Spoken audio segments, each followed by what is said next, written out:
बहुत ही इस देश और दुनिया का पवित्र जनपद है हरिगढ़, जो कि खुद कई बार आतताई हमलों का शिकार हुआ और आज वो अपने पुनर्स्वरूप को पाने के बाद हरिगढ़ के रूप में स्थापित है। और हरि का नाम जहां आ जाए फिर वहां तो कोई कमी रह ही नहीं जाती। ऐसे पवित्र ऐतिहासिक जनपद के आप सभी लोग गणमान्य, हमारे उपस्थित माताएं बहनें बहुत अधिक संख्या में हैं, इसलिए मैं कहूंगा जोरदार आवाज में बोलेंगे, भारत माता की रखे रहें। बेशक जनवरी का सर्द का महीना है, लेकिन मैं भारत माता की जय कर रहा हूं। यूक्रेन माता, लंदन माता, चीन माता, जापान माता, रूस माता, इंग्लैंड माता की जय नहीं कर रहा हूं। ये भारत माता की ही शक्ति है कि जो हमारा देश का राष्ट्रीय ध्वज तिरंगा ये हवा से नहीं लहराता है। ये राष्ट्रीय ध्वज तिरंगा भारत माता की धरती के ऊपर जो लहराता है वो भारत माता की जय करने वाले हमारे बहुत से यहाँ ऐसे सैनिक बैठे हैं जिनके त्याग, बलिदान और तपस्या की वजह से लहराता है। हमारे देश के सैनिक जब बॉर्डर पर लड़ते हैं और वहां से शहीद होकर जब वापस आते हैं और उनके पोस्टमार्टम होते हैं तो सारी गोलियां सीने पर मिलती हैं, पीठ पीछे किसी सैनिक की गोली कभी न मिली है न मिलेगी। ये हमारी भारत माता है, ये हमारा देश है। तो इसलिए उनके त्याग, बलिदान, तपस्या और जब वो शहीद होके गांव के, क्योंकि गांव में गांव किसान और जवान हमारा देश को आगे ले जाता है।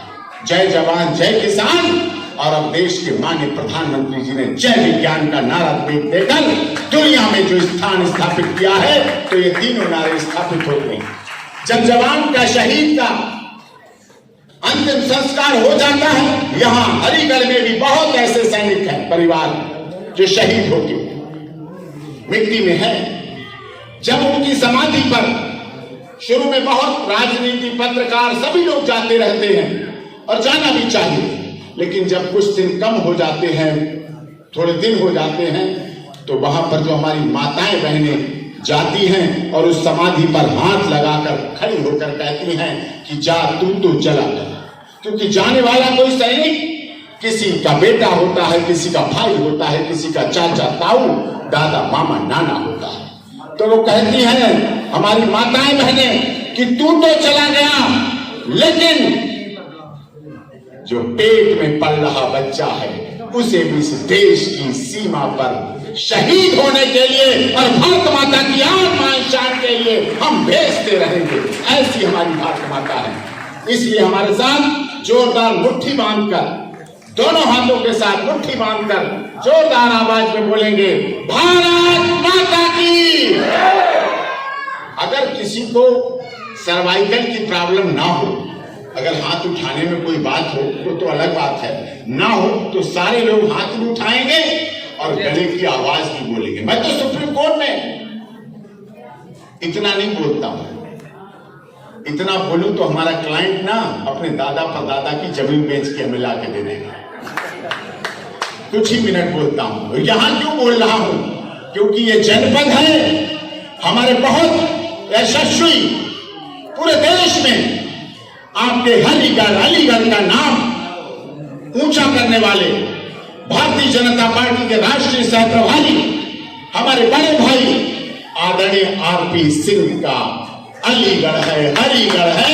इसलिए पूरी बुलंदी के साथ बोलता हूं क्योंकि जननी जन्मभूमि स्वर्गदपि से ऐसे पुत्र को जन्म देने का काम हरिगढ़ में दिया है, जिस पुत्र का नाम है आरपी सिंह साहब, जो पूरे देश में दुनिया की सबसे बड़ी लोकतांत्रिक पार्टी भारतीय जनता पार्टी के राष्ट्रीय सह प्रभारी के रूप में पूरे देश में, प्रदेश में सब जगह जाते हैं और आपकी बात को मजबूती के साथ रखते हैं। इसलिए यहाँ हूँ, इसलिए पूरी इस आवाज की बुलंदी के साथ बोल रहा हूँ। हमारे साथ जोरदार गला खोलकर भी, हाथ बांध करके, पूरे हाथों से उठाकर जोश के साथ बोलेंगे, भारत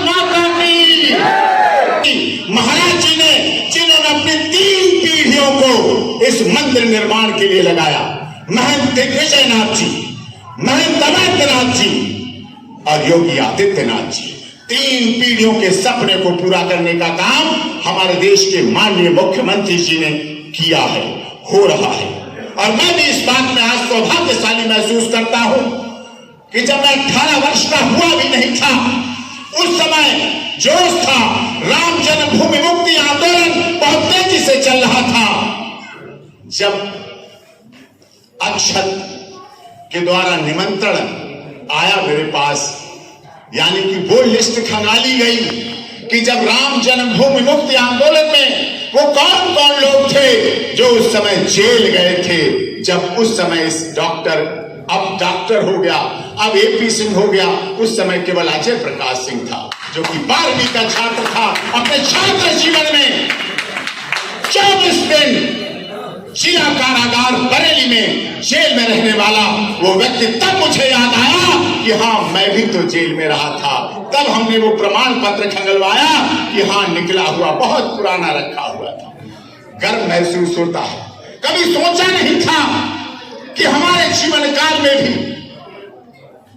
500 वर्षों की वो दास्तां खत्म हो पाएगी जिस पर लोग कहते थे कि मंदिर वही बनाएंगे, तारीख नहीं बताएंगे।